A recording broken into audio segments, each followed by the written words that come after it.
Tell you what, guys, I'm going to go find Winston Moss, and I'm going to go get him and get a soundbite from him for the beginning of this show. Hey, Winston, you got something for me? You want it? I'm going to give it to you right now. Whoa, okay. I think you gave me enough. Let's just get into the show.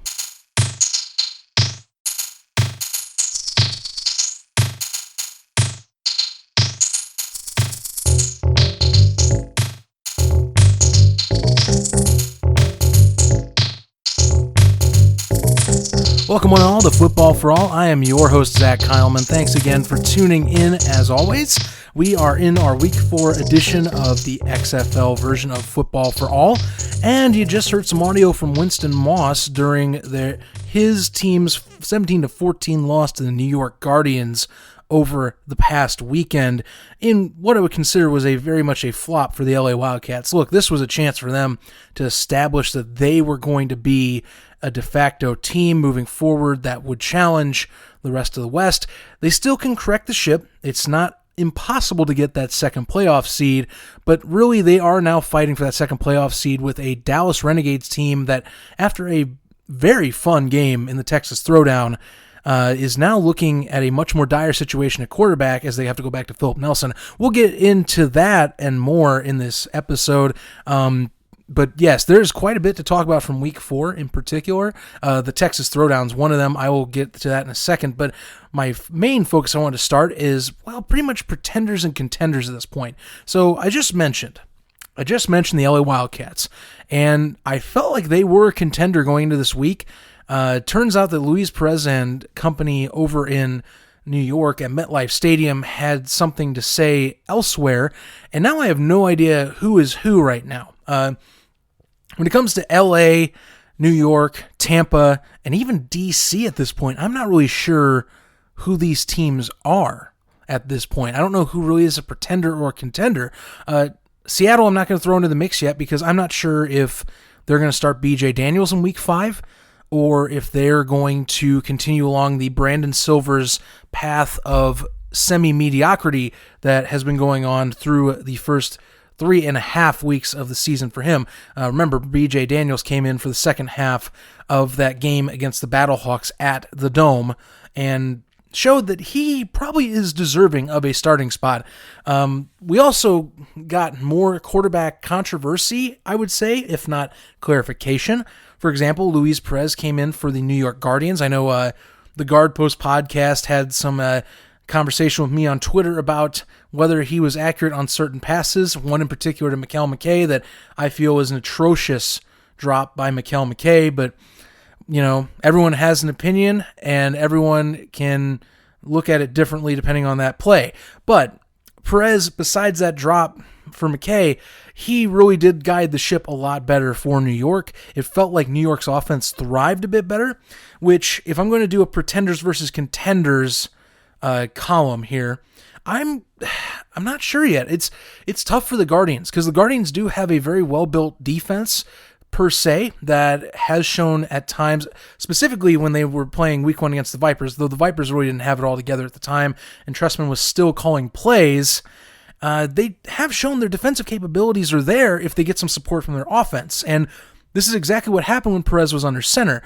They seemed like they were a much more guided team. They were much more level-headed. There didn't seem much of a hot-headed mentality on the sideline. And I think Kevin Gilbride at least has some bit of the craziness from weeks 2 and 3 quelled from previous incidences on the sideline. Now, is Perez the go-to starter in the future? I'm not sure. I think yes for now. I think that he proved against LA, against a team that I felt should have beat New York personally. I felt that he really did shine in that game, and he had a lot of key throws that led to a victory for the Guardians. And I think that he does deserve a starting spot in Week 5. I think that he is going to have a more reasonable matchup now that Landry Jones is going to be out for several weeks, and it's going to be him versus most likely Philip Nelson, since we haven't heard any trade rumors from Quentin Flowers over in Tampa Bay yet, or that they have been confirmed as of this recording. So I think he gets a start. I think for now, I'm going to put the Guardians just barely in the pretenders section, only because I feel that LA shot themselves in the foot and let this one get away. I'm not totally sold on them. If they beat the Renegades this week and they move to 3-2 and are prime in position to get that second spot with the Defenders, then I'm going to say that they'll flip-flop on that list. But for now, they're in my Pretenders column, but just by a hair. Speaking of their opponent, LA, I'm still going to label LA as a contender. And the reason being is even with coast-to-coast travel, even with some of the mistakes that were made on both sides of the ball when it came to penalties or miscommunication or just inconsistency of play, Josh Johnson's the real deal, and he is the driving force of this offense. Now, if he can just get some healthy talent re-influenced and reinstated into his offense, specifically Nelson Spruce, if we're being honest, then this team still can fire on all cylinders. I mean, they thrashed the Defenders, and that can come with a grain of salt at this point with that quote, but they looked like a legitimate team just a week prior. And I think just a lot of factors played into where they were not able to completely utilize all their talent available because of injuries. And I think this will be a good get-right week for them.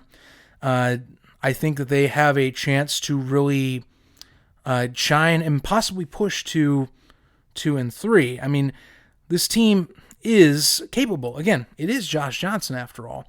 And it is a reasonable matchup. I mean, they get a home game against the Tampa Bay Vipers, which for now, if I'm looking at Tampa, I'm still putting them as a pretender still.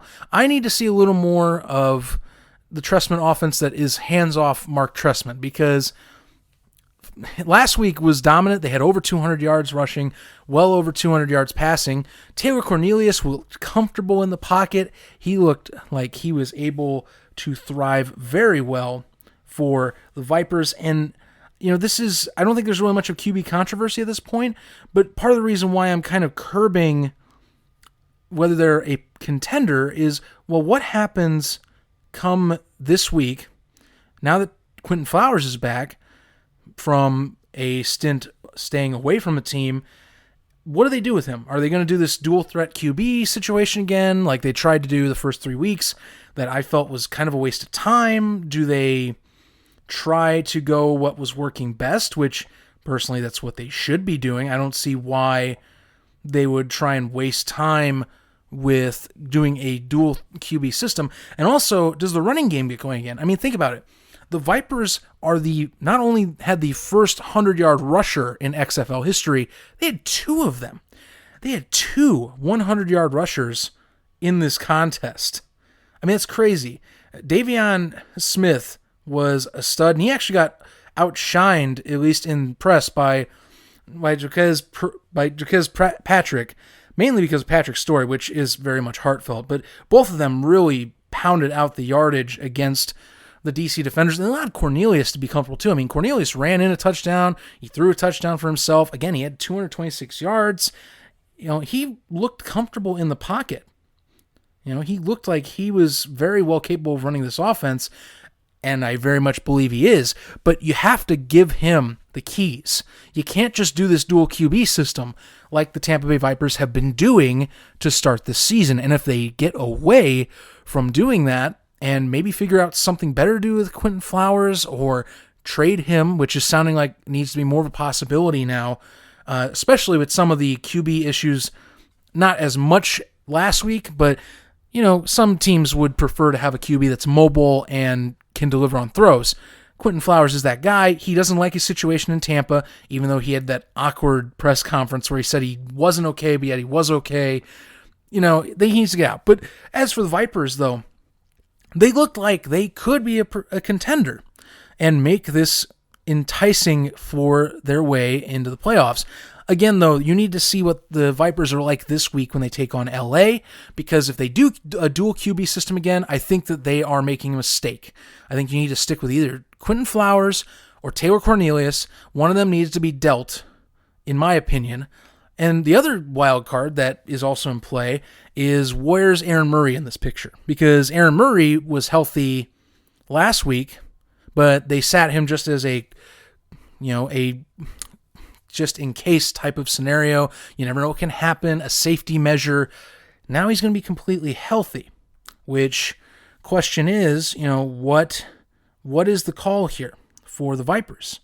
What do you want to do moving forward that will be the best choice for the team? Because week 1, Aaron Murray was not stellar, and there was a lot of problems moving forward with him. Obviously, the injury did not help things, and of course, Mark Trestman being Mark Trestman with seriously ridiculous choices of play calling and personnel packages. I just don't understand it. Really, I don't. So we're going to see what goes on. I haven't seen anything yet that... Oh, actually, let me rephrase. I just double-checking here on mid-podcast. It does say that Taylor Cornelius will start on Sunday over Aaron Murray. Quentin Flowers is going to have a role on the offense. So, I don't know. I hope Quentin Flowers' role is very limited. I don't want to see him coming in as a second quarterback like they were doing. Let Cornelius have the keys to the car. Let him play. Aaron Murray is there if you need him. He was the poster boy for the Vipers coming into the season, but let Cornelius have the keys to the car. If you get him comfortable and you keep having Smith and Co. run all over the place like they have been, this team is a contender. For now, it's a pretender just because I need to see what the game plan is. If we're looking at the pretenders and contenders column, the last one is DC, in my opinion.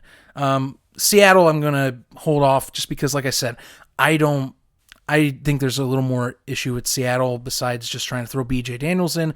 But DC, what is going on? I called out DC on Twitter this week, just going how ridiculously lazy this team was. The last 2 weeks, they have looked completely like a shell of themselves. Against Tampa Bay, I was almost embarrassed watching them because this is a team that I thought had some pretty decent talent on both ends of the ball. Cardell Jones is calling out his own receivers on the sideline, which can be taken both ways. It can be taken as a challenge, like he stated in a press conference, or it can be taken as, this isn't my fault, similar to the Matt McGloin situation from week 2. And right now, this team is really reeling. At the moment, it doesn't know what to do. It's almost a tailspin. And the worst part is you're getting a game against a 3-1 St. Louis Battlehawks squad that arguably is the most well-rounded team in the XFL, and that's going to be your reset game? Oh, that's tough. This will be really telling for them. Right now, let's see here. I have 2 pretenders, so I guess I'm going to put them as a contender simply because I know they're capable of pulling this off. I know they're capable of doing it. I mean, if New York barely scraped by LA and they blew out New York 27-0, credit that was with Matt McGloin, I think they can be a contender. But they need to get their stuff together. I could have cussed right there, but I will not do that. They need to get things together now. Cardell Jones needs to settle down, listen to Pep Hamilton, and do what he says. That's what's been working out. Cardell Jones, if you notice in a lot of these helmet conversations, is very much a run the play that's called, not much audibling, and make your read correctly. And the last 2 weeks, he has not been making reads correctly. He's looked uncomfortable in the pocket. He's not making the plays he was in the first 2 weeks that were considered magic and making him an MVP favorite with PJ Walker. PJ Walker separated himself because he's consistently hitting a top threshold of not only remarkable plays, but also adjusting and adapting to the situation. Cardell Jones, the last 2 weeks, has been panicking in all the wrong situations. So, for those following at home, my 2 pretenders right now out of the bottom 4, out of the ones that I think are on that threshold. Again, I'm not really... Seattle, I don't see at the moment. They just didn't show as much last week, and they've been kind of duds since week 2. But for the 4 teams that I mentioned in particular, if we're staying at home and counting the score, your 2 pretenders right now, by a hair, we've got New York, and I would definitely say that Tampa Bay only can prove that they're contenders depending on what happens this week. Your contenders at the moment, I still think, are DC and LA, simply for the fact that, again, DC's number 2 right now. Are they going to step up to the challenge, or are they going to flop? And LA, I think, is just injury prone and has a very capable chance of getting a win and taking on Dallas for that second spot in the West. We will find out soon enough. That's why this is so exciting. And honestly, my final thought on this is the XFL is really proving that any given Sunday somebody can win. Yes, DC is not a perfect team to show that they're vulnerable, because they've been vulnerable to the point of either shutout or barely scratching the scoreboard, but they've at least proven, or at least teams have proven against them, that any team can win on any given Sunday. You just need the right circumstances. And that's how you want to see it. You want to see parity in this league. You don't want to always see blowouts. I mean, think about this. Last week, 3 of the 4 games on the schedule were one-score games. That's pretty awesome. The only one that was completely one-sided was the Vipers-Defenders game. And the best part about that is nobody saw that one coming either. You ask me, last week was pretty great. Especially the Texas Throwdown, which, you know what? Let's kind of dive into that a bit, shall we? Ah, yes, the Texas Throwdown, the game that was built up to the highest ability last week, the game that was considered the marquee matchup, the first true XFL rivalry game of the first ever season of the 2020 XFL rebirth. And for the most part, it did live up to the hype for many reasons. One in particular, one-score game with 2 minutes left to play. Dallas is in scoring position, trying to tie, if not take the lead over Houston. It's been a back-and-forth contest, a lot of turnovers, yes, but one that's been close. A lot of good plays, a lot of excellent play calling that has led to this point. And we also had Landry Jones get knocked out with another knee injury, which we learned later would be a partially torn MCL. And with that, Philip Nelson came in and almost took the lead over the Houston Roughnecks. It took a miraculous interception of all things. A SportsCenter worthy interception, mind you, that capped off a Houston 27-20 win. Credit, PJ Walker and company still had to get 2 first downs late in the fourth quarter just to make sure Dallas didn't have a chance to try and go back down and score. But considering how well that game ended, I was thoroughly impressed with how this game turned out. I cannot say enough at how well this game turned out to be. And I will tell you that if this is the rivalry we're going to get for Dallas and DC, it's awesome. It's awesome to see that has the potential to be an excellent rivalry. It really does. I'm not kidding. I was thoroughly impressed at the broadcast. I was thoroughly impressed at especially the ending. Gates picked off that ball perfectly. I have not seen as good of an interception in some time, and it was one heck of a way to be a goal line stand. And I really want to see more of this as XFL football. You want to talk about a game, without the exception of the turnovers from Landry Jones, that was also another game I consider an ideal XFL game. You have the crowd that's cheering, roaring, hollering, that really filled in that lower bowl. I mean, for crying out loud, compared to Dallas's home opener, this game had over 1,300 more fans. Now, that can also be due to the fact that Dallas and Houston are somewhat nearby, but considering that game had more attendance, and it also bumped up the FS1 ratings from the week prior, which it should have. I would have been disappointed otherwise if that did not happen. Really proves that these rivalry games can work out, that there is a possibility that rivalries are going to work in the XFL, and another example of why the XFL can work as a spring football league. I mean, look for Week 5. Week 5, Houston is 4-0 right now. They opened up the complete second deck of the stadium. They're going to probably beat their home opener attendance for their third home game. And they're pushing 20,000 fans for their next home game against the Seattle Dragons, who have not exactly been the most stellar team in the XFL. That's insane. And that is great for the league. That is great to see for the league. That rivalry game really sparked something, I think, and it really keeps interest in the league. Now, will the second matchup be as magnificent as the first? That's what we'll find out. I mean, the next one is going to be played in Houston at TDECU Stadium this time. The big question, of course, will be Landry Jones going to be healthy for that contest? And if I'm looking at this correctly right now, there is a possibility he could be. It is week 9. They said it would be a 2-week recovery period at the least. Personally, you give him 4 weeks, maybe 3, and he can be back. I mean, he injured himself in week 4. You give him 4 weeks, he would be healthy enough to where in week 9, he could step back in and lead this team possibly as a revenge game in Houston. And I think that game's going to get an attendance boost as well. Again, it's a Texas rivalry game. Texas loves their football. I think you're going to get a nice attendance out of this contest in Houston. It's going to be rowdy just like the first. Excellent job with the Texas Throwdown.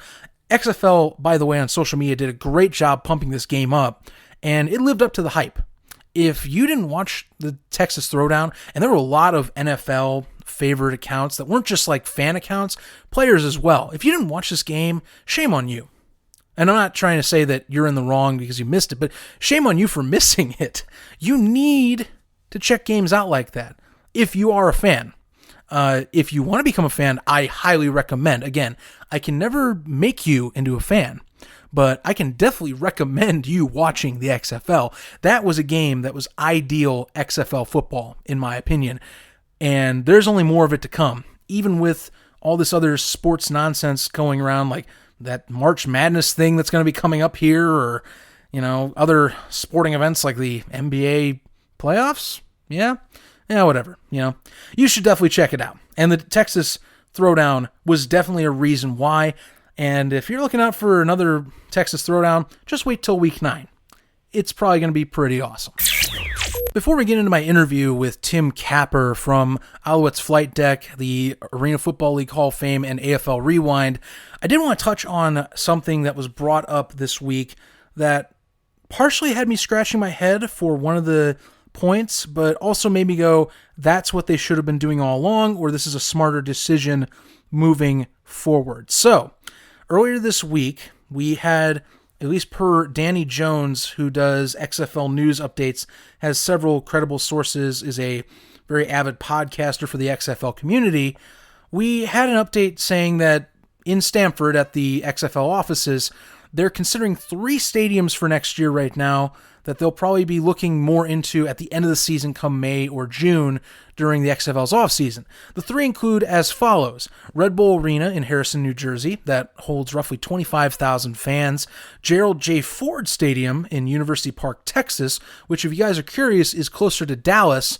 That holds about 32,000. That's where SMU plays, I learned. And the Bank of California Stadium in Los Angeles, California, which is actually right down the street from the Staples Center, that holds about 22,000, which, if for those of you that are interested, Red Bull Arena and Bank of California Stadium, those are MLS stadiums that you can convert into XFL stadiums. Similar, of course, to what LA is already doing in Carson, and what, of course, DC's been doing at Audi Field, which, to be honest, the Audi Field experience, it sounds like, has been a smash hit, so that's probably why they're considering that for New York and LA. Keep this in mind, too. The 2 that I like the most are New York and LA's decisions here with Red Bull Arena and Bank of California Stadium. Why do I like these? Well, Bank of California Stadium, my words, that is in Los Angeles. That is in metropolitan LA. It has an LA address. It's right down the road from the Staples Center. It's actually an LA-based sports team. So you're going to be able to get more of that traffic and more of the population of LA involved, so they don't have to travel all the way to Carson, California to go watch a team that maybe they'll care for, maybe not. So for them, it puts them right smack in the middle of the city, gets them a little more attention, and they're more in your face in that market. As for New York, look, MetLife Stadium is a decent stadium for the Giants and the Jets, but if you've been watching that on air or watching it on ESPN or whenever the Guardians have been playing, it's not ideal. It's just too open. And this is something that people like Pro Football Talk and Mike Florio nail on the XFL is, of course, with any spring league, you want for broadcasts to look like the stadium's filled up a little more. And yes, the Guardians did have 12,000 and change go to MetLife, but that looks like nothing in MetLife Stadium. MetLife Stadium holds, I believe, 87,000 fans. And something that also was kind of scratching my head when I watched that broadcast was My understanding was the Guardians were selling tickets all the way around the lower bowl. But from what I've been seeing, they've only been selling it about halfway around the bowl. So for broadcasts, you only get that one side, and you hope to God that rarely any plays are made on the opposite side where there's a little fan interaction. So, that being said, Red Bull Arena, it's a much more intimate stadium, just like with DC, and pretty much just like what LA was trying to get.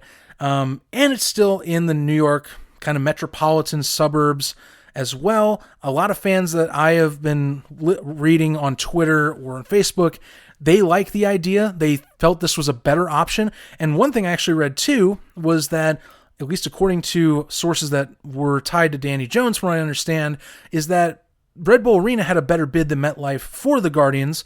Problem is that Vince McMahon, being Vince McMahon, realized and said MetLife Stadium's a football stadium, so we should play there. Which, yeah, that makes sense with a football team if you are an established football team, but they're not. And right now, I think as long as you don't tick off MLS fans and ownership, I think Red Bull Arena is your best bet. And I think that's what they're going to do next year. The only one that makes me scratch my head is Gerald J. Ford Stadium, because why are you moving from Globe Life Park unless the experience has not been worthwhile? I mean, the Texas Throwdown was a great game. They filled that stadium up really well. The perspective of it looked really nice, and they customized that stadium for them.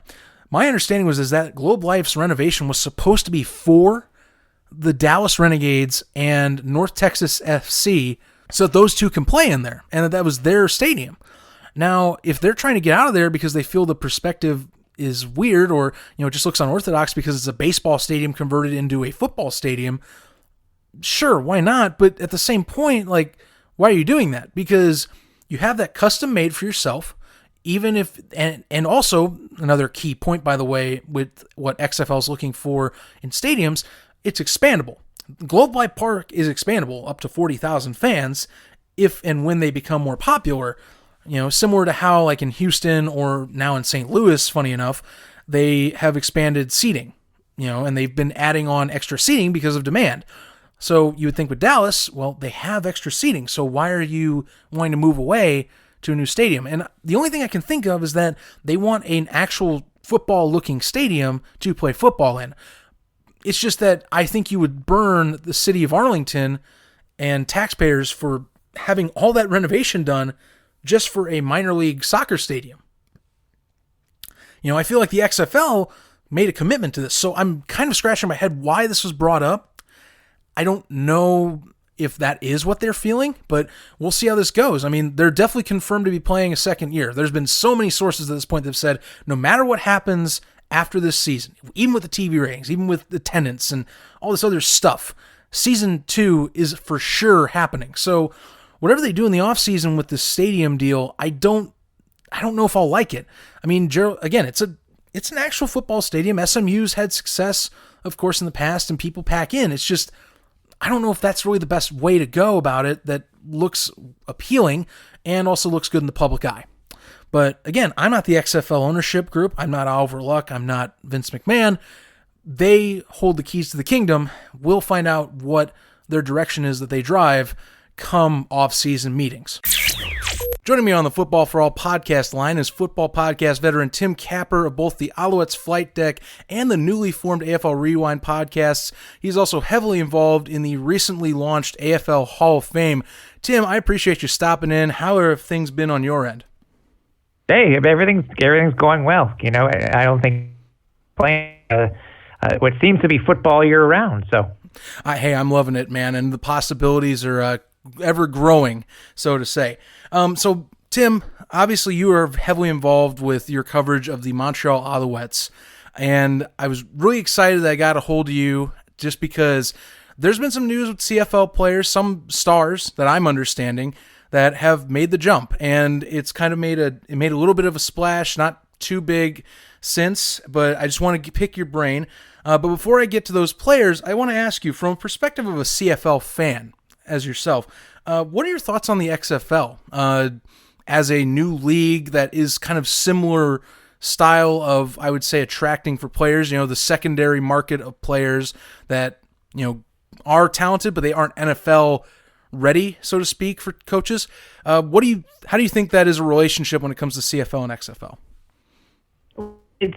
And I think, I was actually worried a little bit more. Me and my co-host were talking on the Alouette Flight Deck Pod about more or less how when the AAF came in, and we were actually worried more about the AAF than we were about currently, at least that I am currently, about the XFL. And I guess it's just because it was something new, and we're like, okay, we have now players that are going.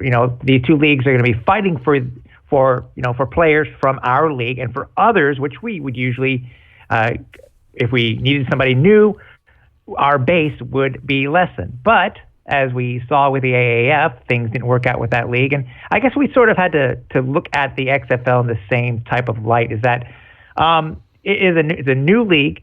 They still need to make a name for themselves.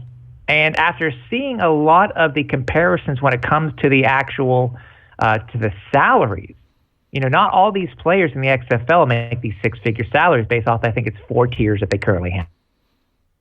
Yeah, it's like their average salary is almost on par to what it would be for almost a minimum amount for the CFL minimum, which is $65,000 Canadian. Right. And I think that's something that has been surprising is you do see that, the salaries they're lower than even the Alliance at the time. And that was something that shocked. I imagine you as well as myself when those numbers came out was that they're paying roughly on average, unless you're a quarterback, they're paying roughly $20,000 less or getting paid $20,000 less to play, but it seems to not affect them. I mean, the dream, obviously, that's what most of these players are for. And I think we both recognize that. I mean, the CFL, that's kind of the similar way. But that one thing I do say, and comment if I'm wrong, the CFL I've always seen as it's below the NFL, but I almost feel like it is. You can make a very good living out of the CFL as a source of income. Am I not wrong? Oh no, you are 100% correct. If you are there long enough in the league and you become a star, then yeah, you could easily make some nice change. I know for personally for myself, for the Alouettes, we were able to in Vernon Adams Jr. And sign him to a long-term contract. The dude's now making, I think it's a 3-year contract at close to $1 million Canadian. Oh wow! And that's So you do. I mean, same thing within Calgary with Bo Levi Mitchell. He currently holds the biggest contract currently in the CFL. I think he's making upwards of anywhere between $400,000 and $700,000 a year, depending on which year of his contract that he's going to be in. So you can make some money. So as I said, you just got to make a name for yourself. You got to sometimes you have to pay your dues and be on the practice roster for a little bit, or be a special teams a demon before you actually get a real chance. But hey, you really can make a living here in the CFL. And at least that's something I've noticed early on. I'm going to be honest with you. I am just getting into CFL as a fan, especially with this podcast. Now adding them in once the XFL is done, I'm going to be diving nose deep into CFL content. I'm just barely scratching the surface right now, so it's nice to be kind of on the same page, at least with something at the moment. But I also am asking this to get educate myself as well as others. And we're talking salaries. So one thing with the salaries, and we're talking about as well, you pay your dues, you get high-profile players now. We've already had 3 names that have jumped ship to the XFL, at least 3 that have been caught on Newswire. And right. So far, you got S.J. Green, he's been a longtime veteran, longtime Alouette before he went to the Argonauts, from what I have been able to tell.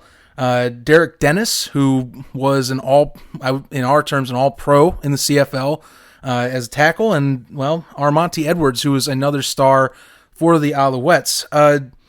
With the reduction in pay, why do you think they're jumping ship?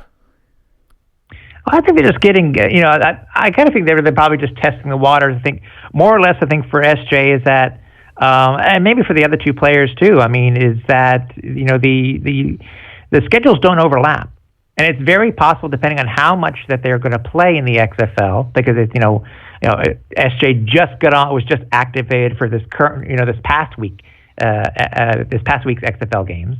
And he did see some action. But I think it's maybe just testing the waters out because, SJ will probably go down there on a prorated contract. But I think for him also is that being that he's going to be able to re-team up with Mark Trestman, who is his head not only in Montreal, but also in Toronto. I think he lives in Tampa. Mm-hmm. Then it's the best for him. But as I said, I think it's really just testing the waters. Will some of these, it gives the opportunity for these players to come back as long as they aren't signed for that second year within the XFL, because I think it's an exclusive contract if they get signed up.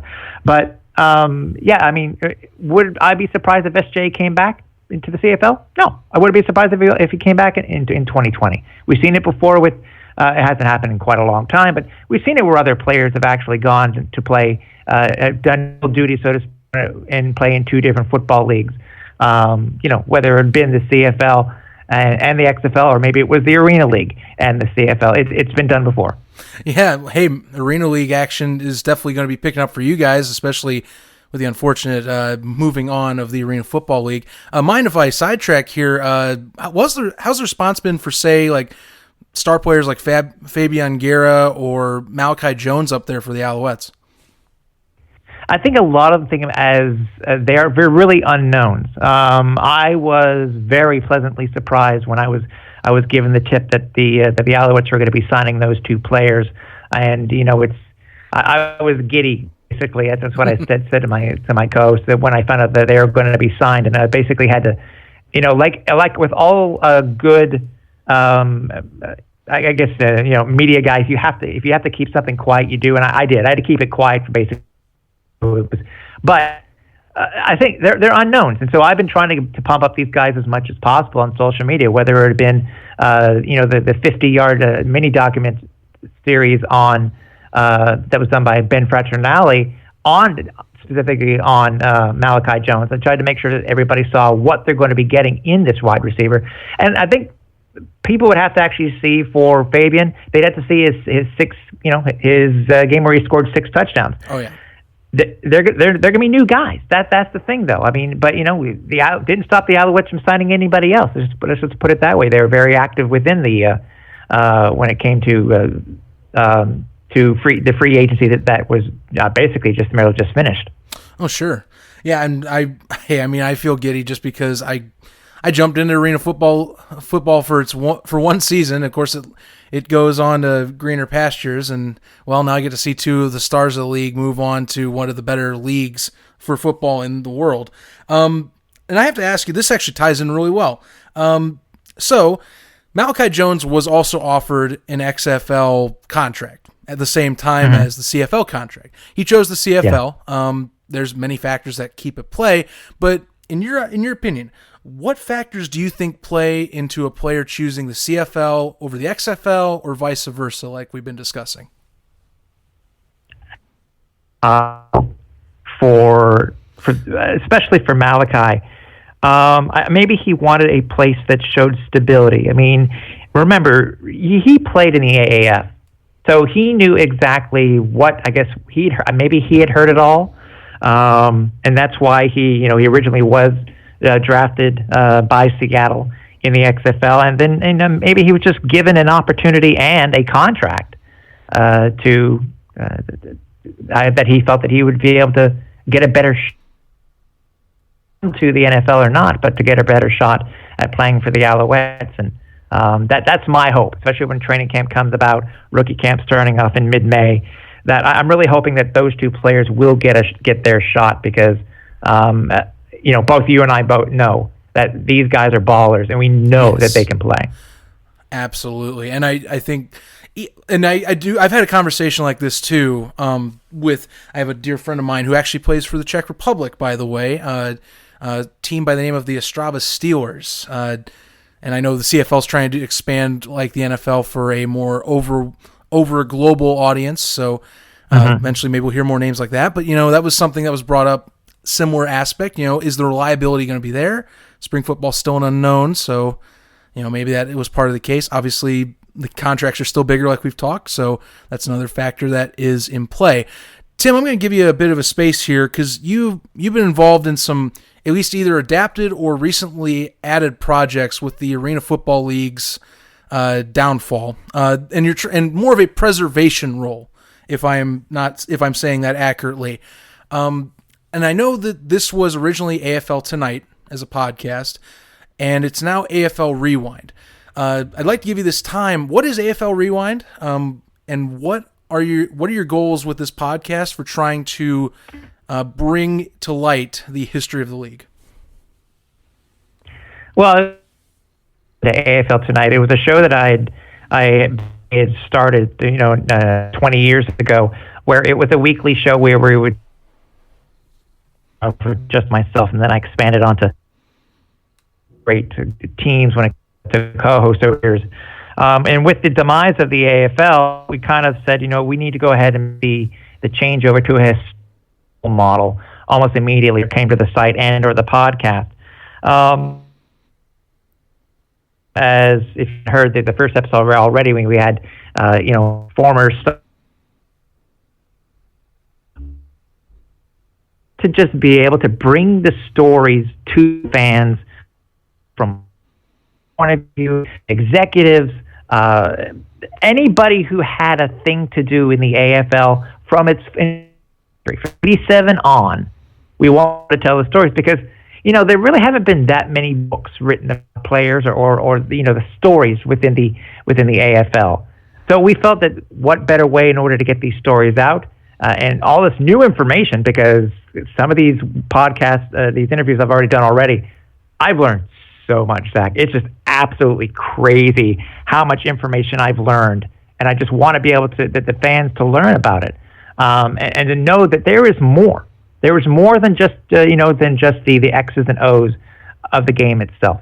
So that's our goal, and we're really hoping that it gets off the ground and does really, really well, because it will also be able to transition over into the newly relaunched Arena Football Hall of Fame, because our goal there is that once we start announcing the classes, and we are expecting one for 2020, is that we're going to also interview all of the inductees and to hear their stories. Wow. Now that they have become a full-fledged member of the Arena Football Hall of Fame.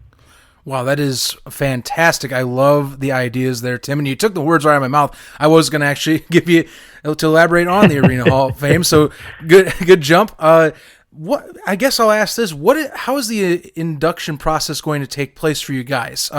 Obviously, you have 32 years to go back on, and by the way, it's amazing that a sports league that was on NBC goes under the radar almost for 32 years, if I don't say so myself. What is your induction process for you guys? Well, we're really in the early stages right now. We got a good group who are currently on the executive committee, including myself. It's a combination of former media members and former players and executives. But a lot of that stuff really has to be talked about. We want to make sure that we get this right. And I think we want people to understand, though, is that just because we're going to be announcing one group, it doesn't mean that the Hall of Fame will be done within, let's say, 10 years if we quote-unquote run out of people. Because what we're looking to do is we're also looking to expand on who we're going to be putting into the league. We're looking at adding a media wing. We're looking at adding a wing for those who that you heard on TV, you watched on TV, you heard on the radio. Those voices that you remember, because they were an integral part of the league, we want to be able to recognize them. So the process is really in the beginning process itself. We want to make sure we do it right.